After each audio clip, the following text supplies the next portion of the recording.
What have you seen from Tatum here, roughly a third of the way through the season, that maybe is a little bit different or further along than in the last couple seasons? Just stronger going to the basket, simply. More interested in going to the basket and stronger when he does go. That's really it. The rest of his game, there, same, etc. But that part is, I think, huge. Just looking here to see what the does it surprise you that free throw opportunities are down for him this year? I realize you're not going to get fouled every time you go to the basket, so I'm not saying those two things are necessarily directly correlated, but the fact that he's not getting to the free throw line at quite the same clip as he did last season? No, not a concern. It's however many games in. I don't know what the numbers are in terms of free throws per game, but it's last year was 8.4. This year it's 6.7. Yeah, I mean, a free throw and a half per game. Yeah, it's just not getting fouled once. Right. Yeah, and well, the other thing too is you could look at it saying, well, he's making his move quicker, and he's beating the defense. So, he's where he's supposed to go, where he wants to be faster, because he's more committed to seeing the opening and going after it right away. I would argue that, yeah. I think he's just been a much better decision maker, whether it's passing the ball, getting off it, or just attacking mismatches that he can exploit. I think he's been great in the post. I think he's learning how to play with his back to the basket a little bit more. I think that's been a big part of his game. If his shooting numbers were better, if he just shot the ball better, you'd laugh at what he'd be doing right now. I mean, the shot over the past month just hasn't really quite been there. He's taking a lot more pull-ups right now, which is fine. It's just they're just tough shots. Sometimes they go and sometimes they don't. Celtics as a team are way up on pull-up shots this month. It's been kind of what's been going well for them the past couple of games. They've been hitting a lot more pull-up jumpers. But if Tatum's shooting percentages were just a little bit higher, you'd be talking about him as, in the MVP candidacy. I don't think he's there right now. There's some of the other guys ahead of him. It really doesn't matter with his team. But if he Christian McCaffrey, there you go. Yeah. Listen, I'm sorry. It was the sun, Steve. I don't disagree with you for 1 second. It's amazing all these different quarterbacks that people are trying to shove down our throats in the MVP conversation. When if it's not McCaffrey, it's Tyreek Hill. It's none of these other guys that people want to talk about. Anyway, sorry, I just said, No, it's fine. I just think with Tatum, it's a lot of things in terms of just playing faster and being more confident in his decision making. That's really about it. I agree. FanDuel is the exclusive wagering partner of the CLNS Media Network. Right now, new customers get $150 in bonus bets with any winning $5 moneyline bet. FanDuel, official partner of the NFL. I feel like last year there was a lot of Tatum's on the MVP mission. It's get out of Jayson Tatum's way.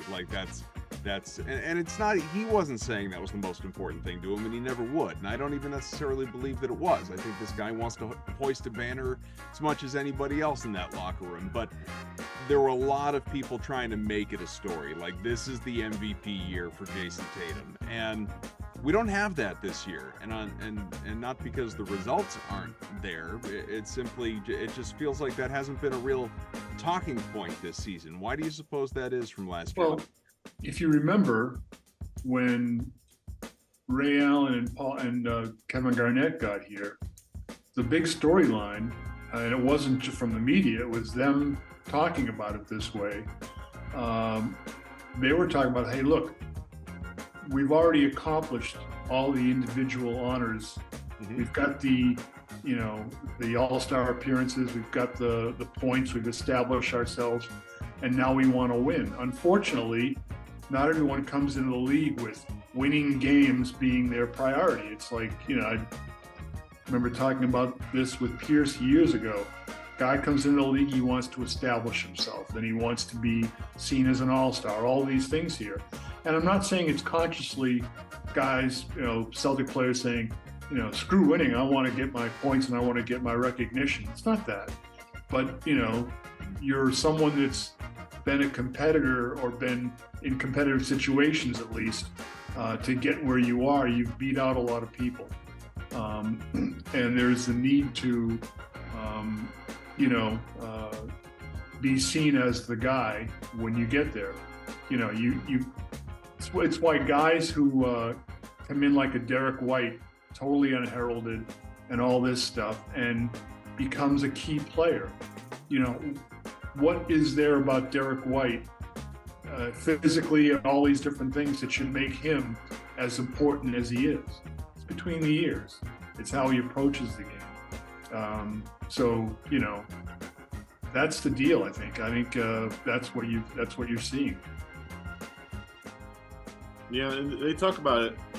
This past press conference, they were talking a little bit about, Tatum's like, we all know, Jaylen Brown was second team All NBA last year, and he's just not gonna, he's gonna score less. He's just not gonna. He's not gonna be on that list.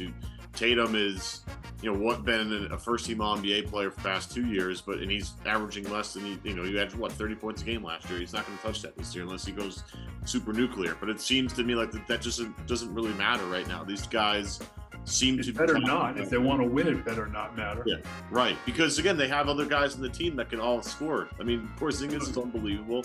Derek White is shooting the crap out of the ball right now. And then there's just Drew Holiday who's here. And then, as we mentioned, Al Horford off the bench. What a luxury that is. He's been unbelievable since Porzingis went down. He's been almost perfect every night, because nobody's perfect, but he's been spectacular every night. So again, it's more about it feels like a trust thing to me. Understanding that at the end of the game, it doesn't have to be you. It can be someone else. And those guys around you are really good basketball players. And maybe this is the year they realize that, Steve. Yeah, look, I mean, it's, to me, the ultimate Celtic trivia question. And, I've been selling it for years. No Celtic has ever led the league in scoring. 6 players who played for the Celtics have led the league in scoring elsewhere, but no Celtic has ever led the league in scoring. What does that tell you? I mean, what was the hallmark of Celtic basketball over the years? I mean, I've always said that there wasn't a day in Bill Russell's life that Wilt Chamberlain wasn't a better basketball decathlete in terms of he could do all these things, but Bill Russell understood the object of the game in a way that Wilt never quite did, and I love Wilt. He was a great guy. But that's the fact, and that's how the Celtics mentality has always been. Larry Bird is seen as this, one of the all-time great players, but you talk about his passing as much as you talk about his scoring. Here's a guy that could score at will in a lot of ways. And can you imagine if he'd have ever paid attention to the three-point shot the way that the NBA does now?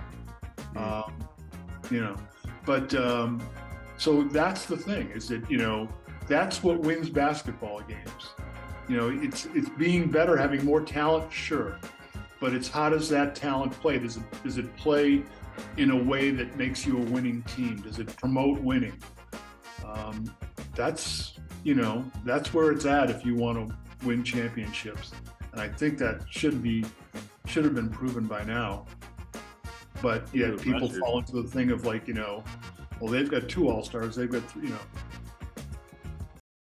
I've been looking for the best deal on Celtics tickets, and with over 28 million downloads, SeatGeek is the #1 rated ticketing app. There are more than 70,000 events every single day on SeatGeek, including concerts, sports festivals, and more. You can use my code DREAMERSPRO for $20 off tickets at SeatGeek.